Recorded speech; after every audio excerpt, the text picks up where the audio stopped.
Okay, folks, so we're going to kind of reset here on farming. This is page 13. Redirects users to bogus website even when the individual types the correct website address into his or her browser. So perpetrators are looking to gain access of the internet address information stored by ISP providers. All right, click fraud. This is on the exam. When you click on an ad displayed by a search engine, the advertiser typically pays a fee for each click, which is supposed to direct potential buyers to its products. Click fraud, which is on the exam, occurs when an individual or computer program fraudulently clicks on an online ad without any intention of learning more about the advertiser or making a purchase. Click fraud has become a serious problem at Google and other websites that feature pay-per-click online advertising. Some companies hire third parties, typically from low-wage countries, to fraudulently click on a competitor's ads to weaken them by driving up their marketing costs. Click fraud can be perpetrated with the software programs doing the clicking, and botnets are often used for this purpose. Okay, botnets is on the exam. Search engines such as Google attempt to monitor click fraud but have been reluctant to publicize their efforts to deal with the problem. So the next thing we have here is cyber warfare, social engineering, which is on the exam. The cyber criminal activities that we have described, launching malware, denial of service attacks, phishing probes, are borderless attacks. Okay, attacks on servers for malware are now hosted in 206 countries and territories, according to the latest FireEye Advanced Threat Report. The most popular sources of malware attacks are US, Germany, South Korea, China, Netherlands, United Kingdom, and Russia. The global nature of the internet makes it possible for cyber criminals to operate and to do harm anywhere in the world. Internet vulnerabilities have also turned individuals and even entire nation states into easy targets for politically motivated hacking to conduct sabotage and espionage. Cyber warfare, which is on the exam, is a state-sponsored activity designed to cripple and defeat another state or nation by penetrating its computers or networks for the purpose of causing damage and disruption. In general, cyber warfare attacks have become much more widespread, sophisticated, and potentially devastating. There are federal agencies, there are 250K probes trying to find their way into the U.S. Department of Defense networks every hour. Cyber attacks have increased 150% since 2008. Okay. Cyber warfare poses a serious threat to the infrastructure of modern societies since their major financial, health, the government, and industrial engineers rely on the internet for daily operations. Cyber warfare involves defending against these types of attacks. These chapter endings discuss the topic more in detail. Okay, so just kind of looking over the last paragraph here in page 13, and we'll go to page 14, and we'll talk about social engineering. Malicious intruders seeking system access sometimes trick employees into revealing their passwords by pretending to be legitimate members of the company in need of information. This practice is called social engineering. Both end users and information systems specialists are also a major source of errors introduced into the information systems. End users introduce errors by entering faulty data or by not following the proper instructions for processing data and using computer equipment. Information system specialists may create software errors as they design and develop new software to maintain existing programs. Okay. Bugs and patches. A major problem with software is the presence of hidden bugs or program code defects. Studies have shown that it is virtually impossible to eliminate all bugs from large programs. So bugs is on the exam, and also patches. The main source of bugs is the complexity of decision-making code. A relatively small program of several hundred lines will contain tens of decisions leading to hundreds or even thousands of different paths. Important programs within most corporations are usually much larger, containing tens or thousands, even millions of lines of code, each with many times the choices and paths of the smaller programs. Zero defects cannot be achieved in larger programs. Complete testing simply is not possible. Fully testing programs that not know for sure that a piece of software was dependable until the product proved itself after much operational use. Flaws in commercial software is not only impede in performance but also create security vulnerabilities. to open networks to intruders. Each year, security firms identify thousands of software vulnerabilities in Internet and PC software. A recent example is the Heartbleed bug, which is a flaw in the OpenSSL, an open source encryption technology that is used by estimated two-thirds of web servers. Hackers could exploit the bug to access visitors' personal data, as well as sites' encryption keys, which can be used to collect even more protected data. Okay. To correct software flaws once they are identified, software vendor creates small pieces of software called patches. That's on the exam. To repair the flaws without disturbing the proper operation of the software. An example is Microsoft Windows 7 Service Pack vulnerabilities test and apply all patches. Okay. Process is patch management. Because a company's IT infrastructure is typically laden with multiple business applications, operating system installations, and other system services, maintaining patches on all devices and services used by a program is often time-consuming and costly. Malware is being created so rapidly that companies have very little time to respond between the time and vulnerability and a patch are announced and the time malicious software appears to exploit the vulnerability.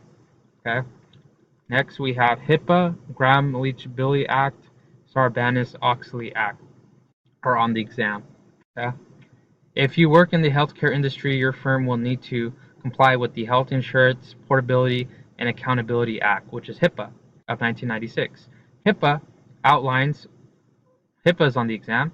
HIPAA outlines medical security and privacy rules and procedures for simplifying the admin of healthcare billing and automating the transfer of healthcare data between healthcare providers, payers, and plans. It requires members of the healthcare industry to retain patient information for up to 6 years and ensure the confidentiality of those records. It specifies privacy, security, electronic transaction standards for healthcare providers handling patient information, providing penalties for breaches of medical privacy, disclosure of patient records by email, or unauthorized network access. If you work in a firm providing financial services, your firm will need to comply with Financial Services Modernization Act of 1999, and this is better known as the Gramm-Leach-Bliley Act, which is on the exam after its congressional sponsors. This act requires financial institutions to ensure security and confidentiality of customer data. Data must be stored on a secure medium, and special security measures must be enforced to protect such data on storage media and during transmittal. If you work in a publicly traded company, your company will need to comply with Public Company Accounting Reform and Investor Protection Acts of 2002. Okay, and this is better known as the Sarbanes-Oxley Act, after its sponsors Senator Paul Sarbanes of Maryland and Representative Michael Oxley of Ohio. So it's the Ox. This act was designed to protect investors after the financial scandals at Enron, WorldCom, and other public companies. It imposes responsibility on companies and their management to safeguard the accuracy and integrity of financial information that is used internally and released externally. One of the learning tracks for this chapter discusses Sarbanes-Oxley in detail. Okay, so let's move on to computer forensics, which is on the exam, and this is on page 15 of 22. An effective electronic document rotation policy ensures that electronic documents, email, and other records are well organized, accessible, and neither retained too long nor discarded too soon. It also reflects an awareness of how to preserve potential evidence for computer forensics. Computer forensics is on the exam and is the scientific collection, examination, authentication, preservation, and analysis of data held or retrieved from computer storage media in such a way that the information can be used as evidence in a court of law. It deals with the following problems: recovering data from computers while preserving evidential integrity, securing, storing, and handling recovered electronic data, finding significant information in a large volume of electronic data, presenting the information of a court of law. Presenting information to a court of law. Okay. General controls, application controls, which is on the exam, is information systems controls are both manual and automated and consist of general application controls. General controls govern the design, security, and use of computer programs and the security of data files in general throughout the org's information technology infrastructure. On the whole, general controls apply to all computerized applications and consist of a combination of hardware, software, and manual procedures that create an overall control environment. Okay, so that's on the exam. The general controls include software controls, physical hardware controls, computer operation controls, data security controls, those controls over implementation of system processes, and administrative controls. Okay. This table 8.4 describes the functions of each of these controls. Okay. Type of control, software control, monitors the use of system software and prevents unauthorized access of software programs, system software and computer programs. Hardware controls ensure that computer hardware is physically secure, and check for equipment malfunction. Organizations that are critically dependent on their computers also must make provisions for backup or continue operation to maintain consistent service. So that is hardware controls.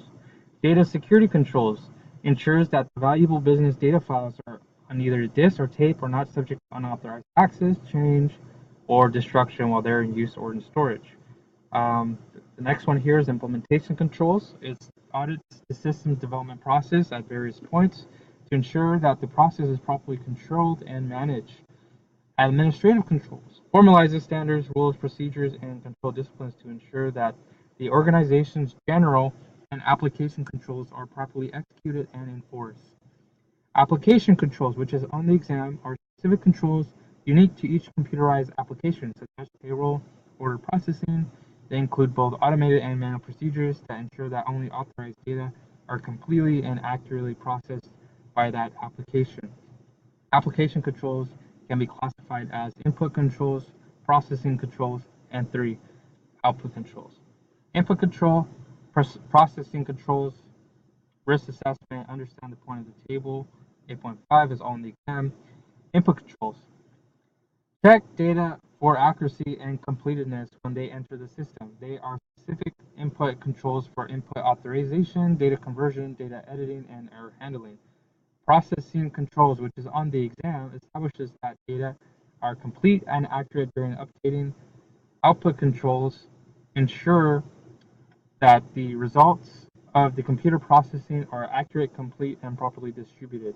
You can find more detail about the application and general controls in our learning tracks.